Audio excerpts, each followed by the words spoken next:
Hi guys, is Reform UK an English nationalist party? Well, it's been pointed out before that they don't seem to have any policies specific to Scotland or to Wales, two parts of the UK where they have or have been fielding candidates. When it comes to Northern Ireland, they don't really have anyone there, but that's also the case with Labour and the Tories.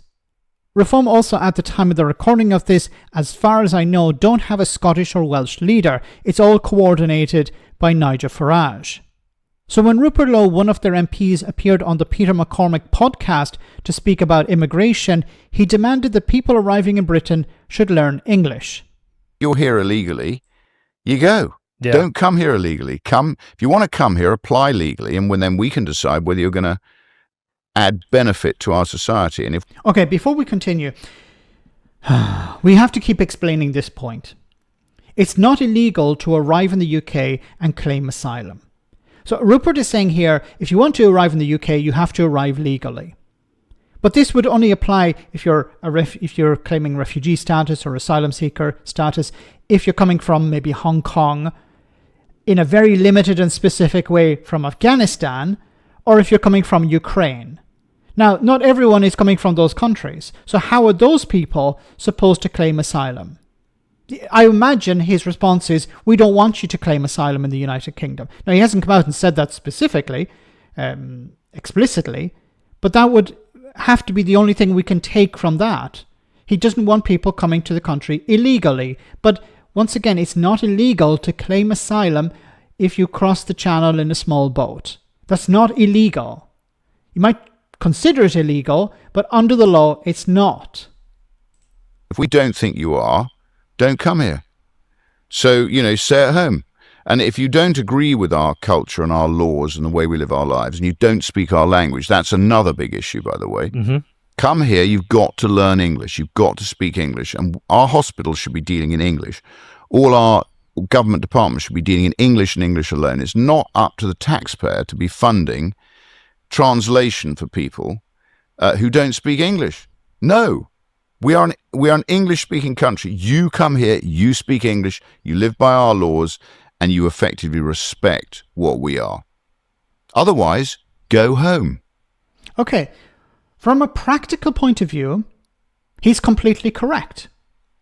If you arrive in a country, you should learn the language if you want to integrate, or if you want to actually use the services. I would imagine Rupert would agree that if he moved to Japan tomorrow, he should learn Japanese from a practical point of view, but also if he wants to be able to rely on the public services. Now, the problem with this is not everyone who comes to the country is an immigrant. Many people come on holiday. Many people come for a long period of time, maybe for business or something like that. Now, if these people have problems and they end up getting sick and they end up in hospital, do you want a situation where they're not able to communicate their problems to their doctor?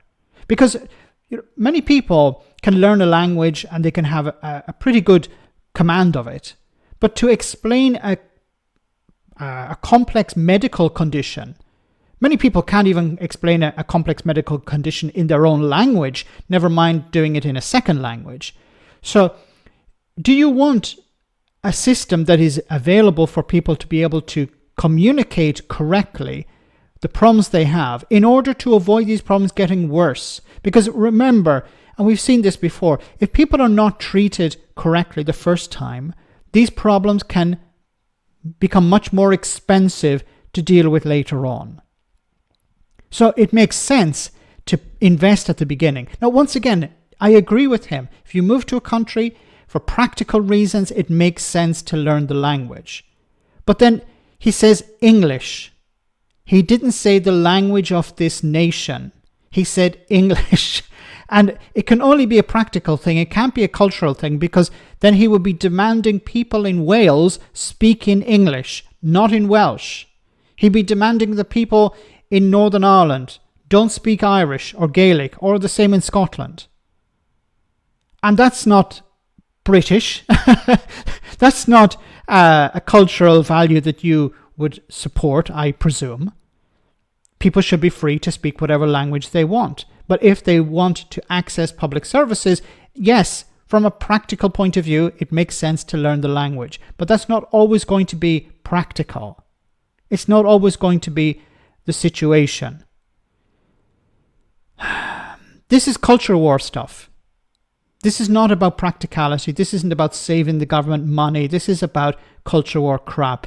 And unfortunately, it resonates with a lot of people.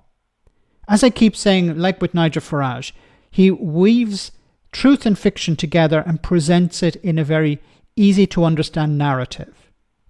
As I said, yes, people should learn the language, but it's not as easy and as simple as that.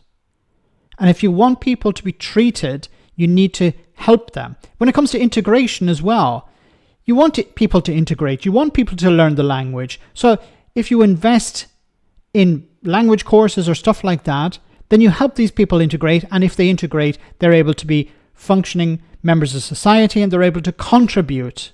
Isn't that what you want? These people are against the idea of investing at the beginning, it seems. Or maybe I'm wrong. Let me know in the comment section, guys, what you think. As always, your comments are greatly appreciated. Thanks a lot.